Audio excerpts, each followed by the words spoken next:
السلام عليكم ورحمة الله وبركاته. بسم الله والصلاة والسلام على رسول الله. اللهم صل وسلم وزد وبارك عليك يا سيدي يا رسول الله. اخواتي وحبايبي الكرام، بجد لقاءنا معاكم من قناة تربية الأرانب والطيور مع أبو نرمين.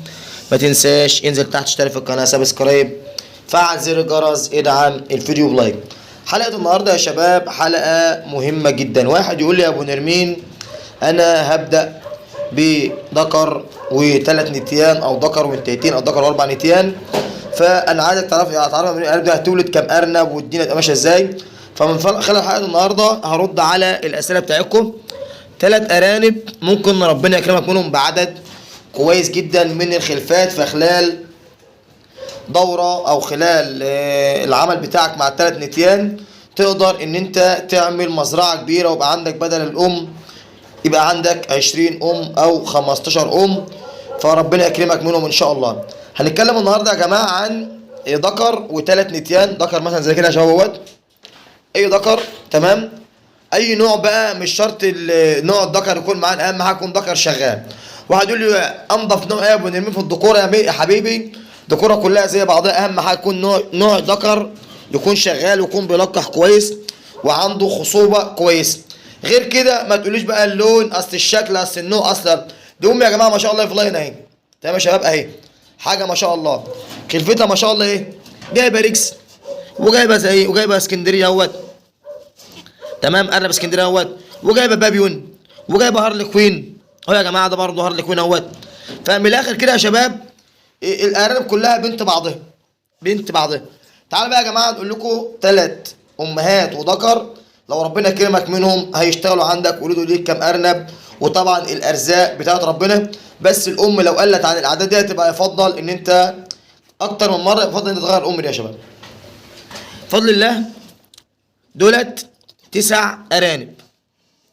عد معانا اهو، ادي 1 2 3، بنعد الغوامق الاول تمام، وادي 1 بابيون وواحد هارلي كوين، يبقى كده 3 و2 5، 5 6 7 8 9، يبقى كده 4 ابيض ساده خالص و2 هارلي كوين و2 ريكس وواحد اسكندريه. يبقى كده يا جماعه اول معانا 9 ارانب. اول يا جماعه كده معاها كام؟ معاها 9 ارانب بفضل الله. وادي ما شاء الله بصراحه كويسه جدا يا شباب. اهم حاجه انتقي السلاله او اختار السلاله اللي تشتغل معاك شغل كويس. ندخل بقى على الام الثانيه. الثانيه يا جماعه اهيت ما شاء الله، هاي بلس، حاجه كويسه جدا بفضل الله يا شباب. معاها هنا يا جماعه 7 ارانب. عد كده معانا يا شباب ان شاء الله، 1 2 3 4 5 6 7. معايا يا جماعه بفضل الله 7 ارانب زي الفل ما شاء الله، ربنا يبارك، حاجه محترمه جدا اهو زي ما انتم شايفين كده يا جماعه في الفيديو، والصوره ما بتكدبش، الصوره يا جماعه ما بتكدبش. يبقى كده 7 وهناك 9، يبقى كده دول 16 ارنب، 16 ارنب من امتين، بما يعادل كل 8 ارانب. فكده في حد ذاتها ما تخسرش معاك. كده يا شباب الام جابت يعتبر 8، فكده في حد ذاتها الام اللي ما تخسرش معاك. تمام يا شباب؟ تمام. ندخل بقى على الام الثالثه يا جماعه، وادي عدد الخلفات بتاعتها ما شاء الله، ربنا يبارك اهوت ان شاء الله، ربنا يبارك. ادي برضو كام كام ارنب يا شباب؟ 8 ارانب.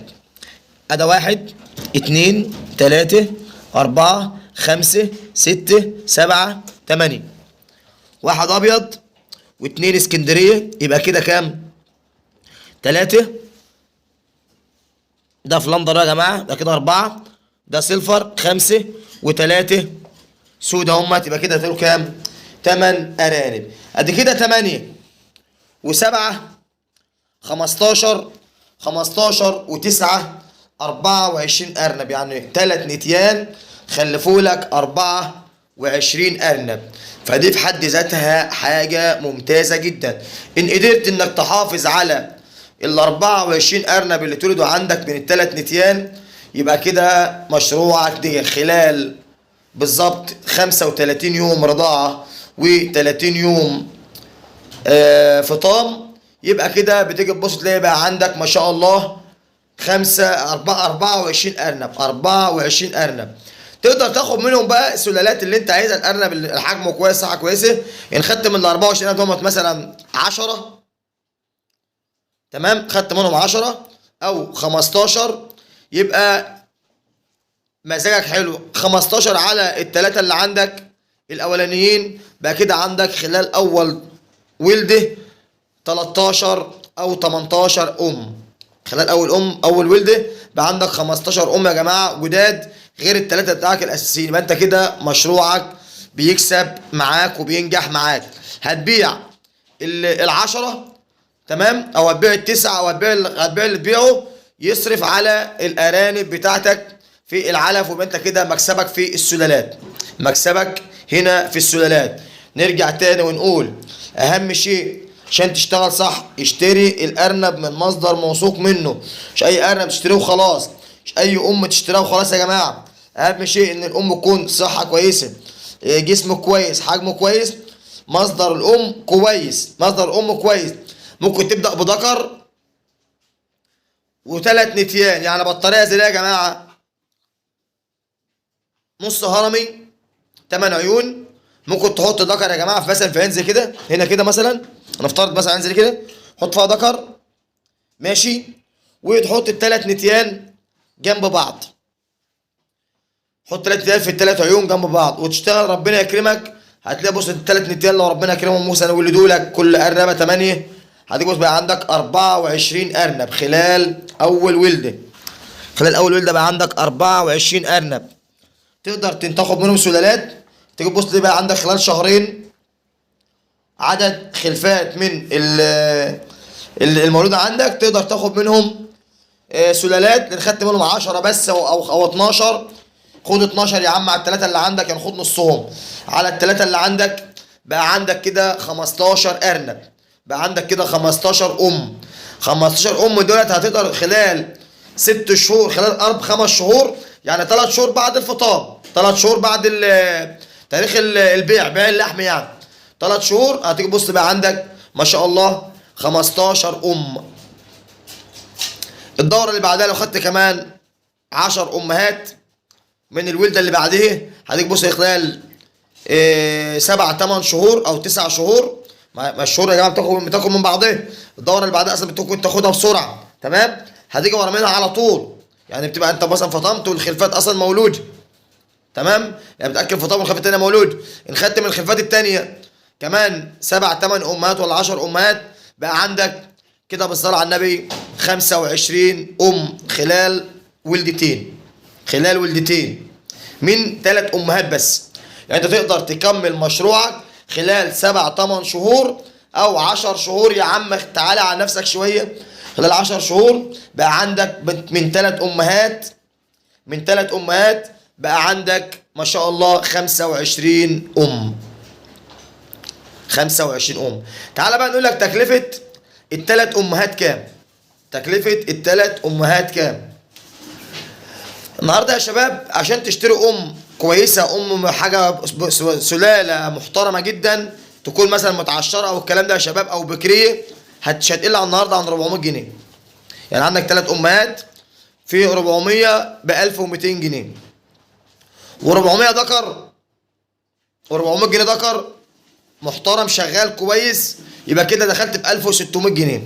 1600 جنيه 1600 جنيه اللي هو ثمن الاربع ارانب الذكر والثلاث نتان، 1600 جنيه. في بطاريات يا جماعه مستعمله كسر زيرو، حاجات محترمه جدا وسعرها حنين، وانا بايع منها النهارده في مصر 6 اكتوبر او ابناء الجيزه. طالع النهارده يا جماعه منها حاجات محترمه جدا، ناس مبسوطه منها قوي، وبتوفر في نص الثمن. وبايع برضو منها امبارح يا جماعه في دمياط لواحد برضو تبعنا في دمياط متابع معانا على القناه، كلمني وبعت له بطاريات يا جماعه امبارح.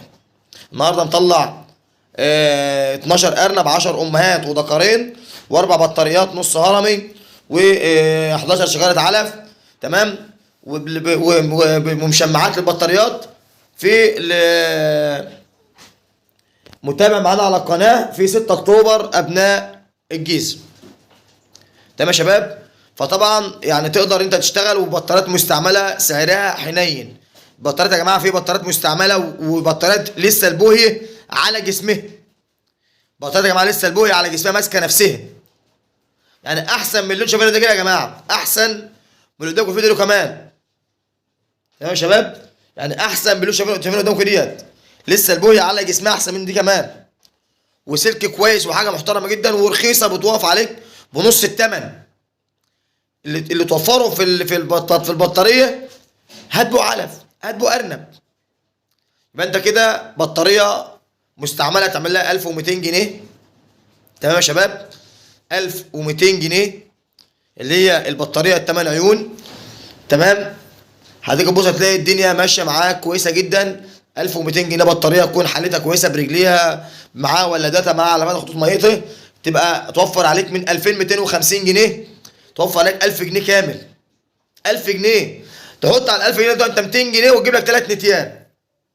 حط على 1000 جنيه دول 200 جنيه وتجيب لك 3 نتيان. عشار كمان، عشار كمان. بعد كده يا جماعه الدنيا زي ما انا بقول لكم كده مش معاكم الكلام ده. ذكر واربع نتيان وابدا يشتغل، ربنا يكرمك خلال 7 8 شهور بقى عندك مزرعه فيها 25 او اكتر كمان. لو ربنا كرمك واشتغلت كده ان شاء الله ربنا هيكرمك وهتنجح باذن الله. اهم حاجه ان انت اجتهد وحط رجلك على اول الدرجه. ما تحدش مثلا ان هو يقول لك ارجع يا جدع، ده مش عارف ايه يا جدع، ده مشروع مش عارف ايه يا عم الحاج، ده بيخسر، ده فاشل، دلي. الفشل يا جماعه من مربي الارنب ده. كانك ابنك الصغير ان احسنت تربيته طلع ما شاء الله علام كويس وبقى عيل ممتاز وربنا يكرمه ونجح بناء على تربيتك ليه. ما احسنتش تربيته طبعا هيطلع يعمل لك مشاكل مع الدنيا كلها. ماشي يا جدعان. فطبعا دي كانت حلقه النهارده اللي حبيت من خلالها اني اوصل لكم الحاجه البسيطه ديت، واقول لكم ان ممكن 3 امهات وذكر يولدوا لك 24 ارنب. واجتهد وكل مجتهد نصيب. ولو انت اول مره بقى تشوف قناتنا تتابع قناتنا، تنساش انزل تحت اشترك في القناه، سبسكرايب وفعل زر الجرس، واهم حاجه ما تبقاش بخيل. صلى على حبيبك سيدنا النبي ودعم الفيديو بلايك. اشكركم لحسن المتابعه. السلام عليكم ورحمه الله وبركاته.